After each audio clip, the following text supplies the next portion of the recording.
Ustadz, apa yang menyebabkan solat seorang hamba tak diterima oleh Allah?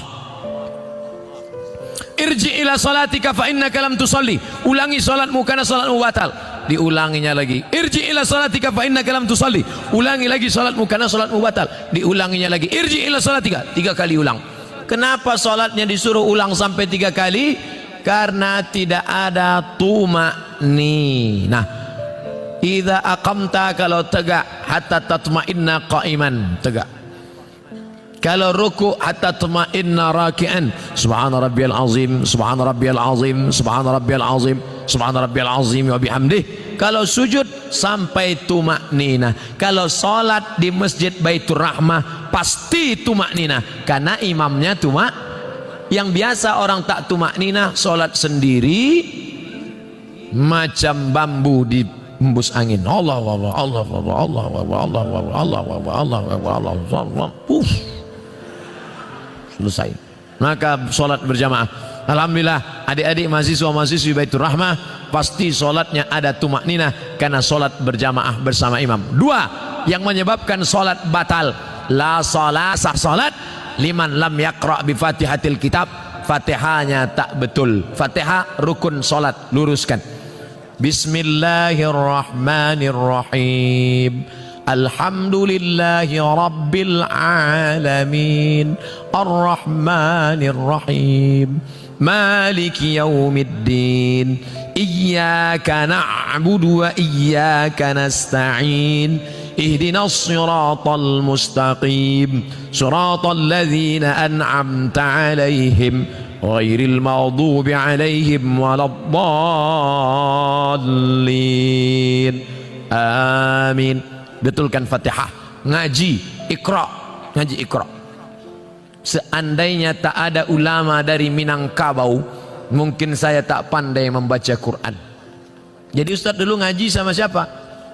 Ulama-ulama Minangkabau yang mengajarkan mengaji. Alif di atas, alif di bawah, i alif depan, u a i u. Di atas itu kan dari Minangkabau. Alif 2 di atas an, alif 2 di bawah in, alif 2 di depan un an in un. Yang tahu berarti udah tua. Anak-anak kini tidak tahu itulah. De apo guru mengaji nan kini bukan dari Minangkabau tapi dari Yogyakarta. Jenenge sopo? Kiai Haji As'ad Humam. A bataba batata batata batasa basaba. Yang dulu hampir seluruh Sumatera itu guru dari Minangkabau. Alif di atas a, alif 2 di atas an. Mengalir pahalanya. Jangan sampai Fatihah tak betul. Apa kiat hijrah? Bagaimana cara agar kita tetap istiqamah? Yang pertama, selalu pergi ke rumah sakit. Balik dari sini, jangan pulang ke rumah, pergi ke rumah sakit. Nanti kalau security nanya, mau kemana mbak? Mau nengok orang sakit di rumah sakit. Mau ruangan berapa? Sadonan di Siko, ingin Ambocalia. Saya kalau diajak jamaah, Ustadz ayo kita ke ruang ICU. Datang, tulis dia teh ICU, artinya ICU. Ambo mencaliak waang tak bisa mencaliak ambo. Nampak di sana orang cuci darah, keluar darah dari dalam badan, masuk ke selang, masuk ke mesin, dicuci 5 jam, masuk lagi. Sakitnya berapa? Duitnya berapa? Maka kita yang sehat bersyukur nikmat sehat dengan banyak-banyak beribadah. Tak juga bersyukur nengok orang sakit, pergi ke kubur menengok orang mati. Mim dia mata ya bawati, mati. Tengok bagaimana, apa yang akan dibawa? Tinggal akan dibawa solat. Inna awwala ma yuhasabu bihil abdu yaumal qiyamah. Yang pertama kali dihisap, dihitung hari kiamat, solat. Yang ketiga, buat komunitas alumni Baitur Rahmah. Buat satu contoh sekolah percontohan, madrasah tahfiz Quran alumni Baitur Rahmah. Anak yatim uang sekolahnya tanggung, guru-gurunya kalau sudah ada, yang sudah ada itu aja jaga. Alumni pulang dari sini, buat ikatan alumni, pergi cari mana sekolah. Pak kepala sekolah, ya berapa guru yang belum digaji, berapa anak yatim yang belum bayar uang sekolah, berapa kursi yang patah, berapa whiteboard yang rusak, berapa papan tulis yang bolong, berapa atap yang perlu diganti. Bapak mau ganti? Enggak, bertanya saya bu. Bantulah, itu yang akan membuat kita istiqomah insyaallah.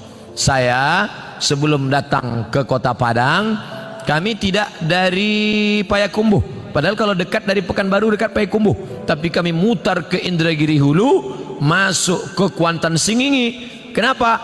Karena menyalurkan dana untuk mendirikan madrasah ibtidaiyah di suku terasing di dalam hutan. Itulah yang akan menolong di hadapan Allah Subhanahu wa taala.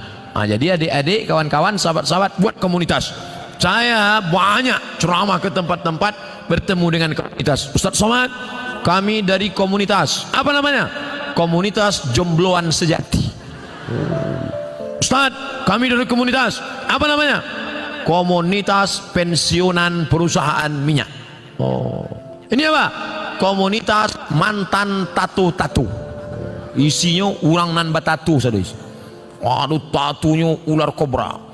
Setelah tua, ketek jadi cacing pita. Mantap. Ustaz, kami komunitas. Nama komunitasnya Komunitas Pejuang Subuh. Tertulis di bawah, Pejuang Subuh. Zuhur ndak tiba. Komunitas Pejuang Subuh. Zuhur kemana? Datang zuhur.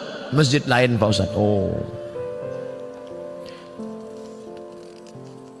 Bagaimana caranya supaya kita tidak tergolong ke istidraj? Oh, kok istidraj itu ngeri.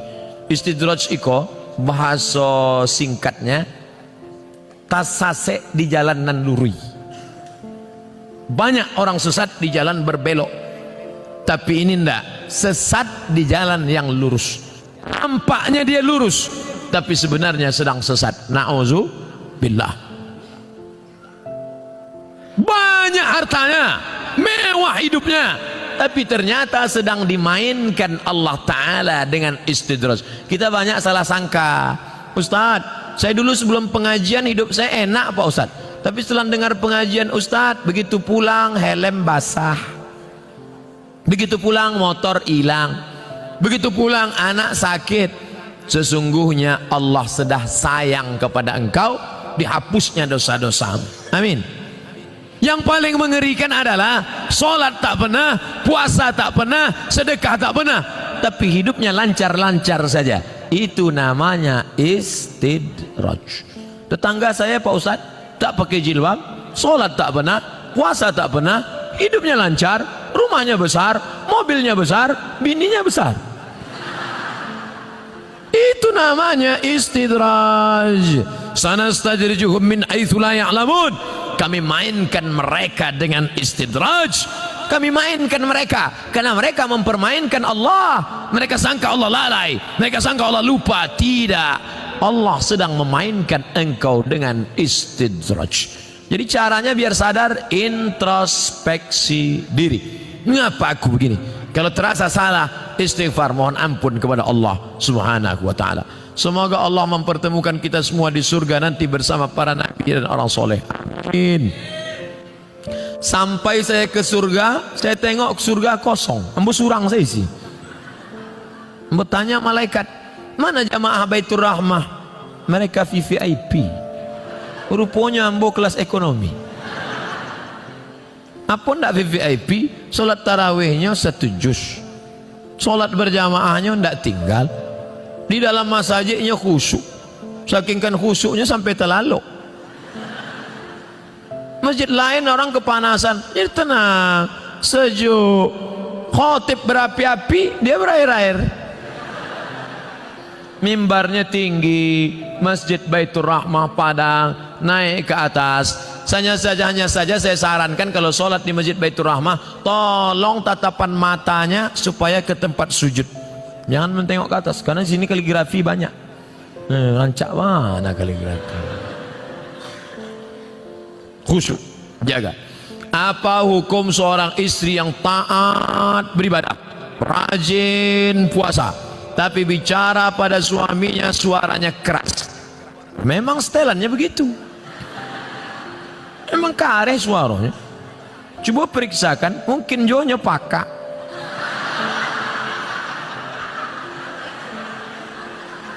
Mungkin ini orang gunung suara keras, beda sama orang Sunda. Kalau orang Sunda, Mas, hujan. Orang Sunda kalau ngasih tahu suaminya hujan lah basah kain baru. Tapi sampai lain dah, hujan. Jadi jangan serta-merta kalau kareh melawan, ternyata dia tidak peka, ternyata dia bukan orang gunung, tapi dia melawan. Maka mengatasi istri melawan ada 5 langkah. Yang pertama, fa'izuhun, kasih nasihat. Adinda, come here, sikos sebentar. Janganlah kareh-kareh bersuara, sakit hati denai. Memang itu setelannya. Fa'izuhun, kasih nasihat tak sempat, tak mempan kasih nasihat. Wahjuruhunna fil madaji. Kalau ndak berubah, apa boleh buat? Wahjuruhunna fil madaji, pisah tempat tidur. Karena kamu tak juga berubah, kita pisah tempat tidur sebulan. Memang itulah dan ditunggu-tunggu. Nasihat ndak nyodanga. Ancaman pisah tempat tidur, malah dia berkata itu yang kutunggu. Nan ketiga, wadribuhun. Ada jenis perempuan dipukul baru dia berubah. Wadribuhun, karena tak juga berubah. Begitu mau ditempeleng, difotonya,